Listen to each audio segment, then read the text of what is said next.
Another live stream. Yes, indeed. B Marsh back at it with another live 130-pound title vacant fight that we had between Billy Dibb and Tevin Farmer. You know what I mean? And this was a fight all Tevin Farmer all the way.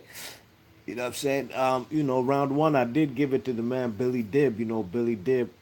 I could see what his game plan was, and I didn't make a breakdown and prediction. The drink crept up on me. I was planning on doing it yesterday, but I got kind of busy and forgot all about it. But I was gonna tell the man Billy Dibb his best option of winning the fight, since he can't outbox the slickster in Tevin Farmer, is to put the pressure on Tevin Farmer. You know what I mean? He got to bring that Jeff Fennick style, since Jeff Fennick was his trainer for this fight between Tevin Farmer. You know what I mean? Apply the pressure and just straight up and down mug the guy. You know what I mean? And that's what he did in round one.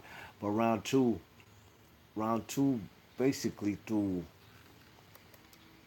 was it round seven? I had it all the way Tevin Farmer. You know what I'm saying? The slickster was in there, bobbing and weaving. You know what I'm saying? Throwing that left hand, left uppercut from the pivot. You know what I'm saying? He was boxing going backwards. Throwing combinations, and his right hook was landing. So was his left hook. You know what I'm saying? He was just on the movement, and Billy Dibb was trying to make this a roughhouse fight. And, there was a lot of clinching from the man Billy Dibb and a lot of separation from the ref. But rounds two through seven was all Tevin Farmer, you know what I mean? Tevin Farmer was just, the quicker, slicker fighter in there, you know what I mean? And Billy Dibb, you would think that his best option was to try and fight using his jab and use his length, you know what I mean? But that wasn't going to work against this guy, you know what I mean? His best option was to try and, put apply the body punches, left hooks, more than straight punches, even though he's a taller guy, you know what I mean? And he did get some success in rounds, I believe rounds 7 and 8, you know what I mean? I gave those to Billy Dibb, you know what I mean? But Billy Dibb in round nine, he got caught with a vicious left hook, you know what I'm saying? He came through, he's coming, obviously, he's going to be coming forward. He's going to be he's more predictable than the man Tevin Farmer. And for separation from the ref, he started coming forward and he got clipped with a left hook, whop. And they caught him, and there was a very late reaction. He ain't hit the ground probably till like 2, 3 seconds after the left hook cracked his jaw and his nose, you know what I mean? And after that, it was a wrap. He wasn't the same, you know what I'm saying? He didn't have the sturdy legs. I thought Tevin Farmer, a guy who has only 5 knockouts, a guy who can't crack an egg or break a glass in a China store, you know what I mean? The man, so he was going for the stoppage, you know what I mean? And it was impressive how Tevin Farmer came out on top of this fight, and he won this fight 9 rounds to 3 on my scorecard. You know what I mean? I had it wide, and it's a clear victory for the man Tevin Farmer, coming all the way from Philadelphia, North Filthy, to go all the way over there to Australia and get himself a world title. You know what I mean? I've seen a lot of guys go to Australia, a lot of Americans, and I remember when Roger Mayweather went out to Australia to fight Kostya Tszyu, Jesse James Leha. You know what I mean? Jesse James Leha got destroyed by Kostya Tszyu. What's his name? Gave a good fight, Roger Mayweather. You know, I remember when Sugar Shane Mosley went out there fucking with Anthony Mundane. When that fella's Shane Mosley back gave up on him. You know what I mean? He checked it, but yeah, so this is a very good victory for the man Tevin Farmer. As an American going out there to Australia, the land down under, you know what I mean? Got fighting in a man's backyard. He came out victorious. Billy Dibb, former IBF champion, you know what I mean? Fought twice versus Gradovich, lost his title in the first fight versus Gradovich in a split decision. Then he got knocked out and stopped in the second fight. He's been a world champion in 2011, so at this stage of his career, and this was his last fight. The man retired, you know what I mean?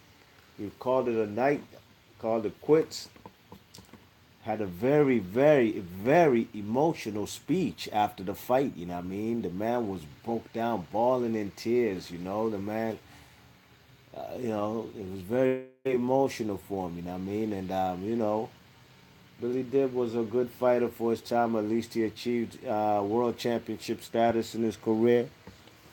See some fellas in the chat. MB, what's happening, MB? He says Dib should have gotten points taken off for holding. Yeah, I agree. It was a lot of excessive holding, man. It sure enough was. Anthony Purvis, what's good, son? Hey, Anthony Purvis says, I'm glad it wasn't any bullshit with the cause. I like Tevin, but I can't see him beating Burchell or Tank at this stage. I think El Bandino and his relentless styles gives him hella problems. I'd like to see him versus Burchard, you know what I mean? Burchard is a kind of guy, does he have the footwork to keep up with Tevin Farmer, you know what I mean? He definitely cracks way harder than Farmer. He got a nice jab, stiff jab, nice right hand behind it. And he can slug it out or he can box. That's what I like about Miguel Burchard, you know what I mean? But I think that'd be a very good fight. Uh, A fight with Tank Davis would be awesome too. That's what I'd really like to see, you know what I mean? And Tevin Farmer said it himself tonight, man. Everybody was ducking me before I became a champion. Now people gonna have to start calling out my name if they want to get some of this action. And I like that.